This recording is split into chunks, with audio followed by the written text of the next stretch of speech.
Place un programme ouest-africain d'épidémiologie virale pour la sécurité alimentaire et mieux lutter contre les maladies du manioc. Pour la deuxième phase du projet, les experts en la matière seront formés à la maîtrise des outils de gestion. Ami Sissoko.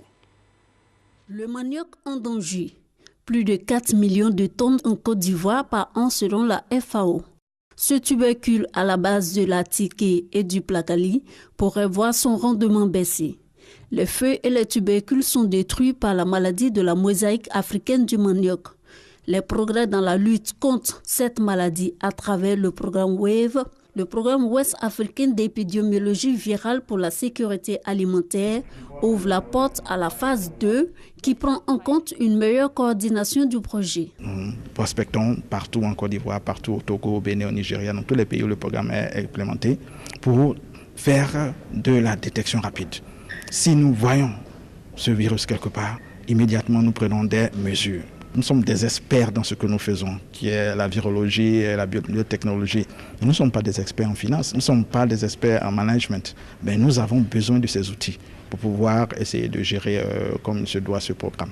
La première phase du programme a permis une meilleure connaissance scientifique de la maladie du manioc, ce qui ne laisse pas indifférent le gouvernement ivoirien qui pourrait soutenir la phase 2. Ce programme s'inscrit parfaitement dans la vision du président de la République qui vise entre autres à mettre en œuvre une politique agricole innovante et intelligente, capable d'assurer la sécurité alimentaire de nos populations.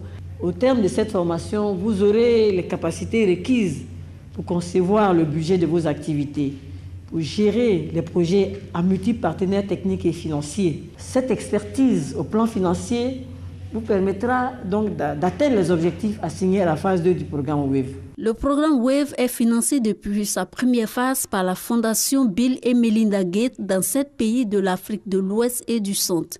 Sa coordination en Afrique de l'Ouest est assurée par l'université Félix Houphouët-Boigny.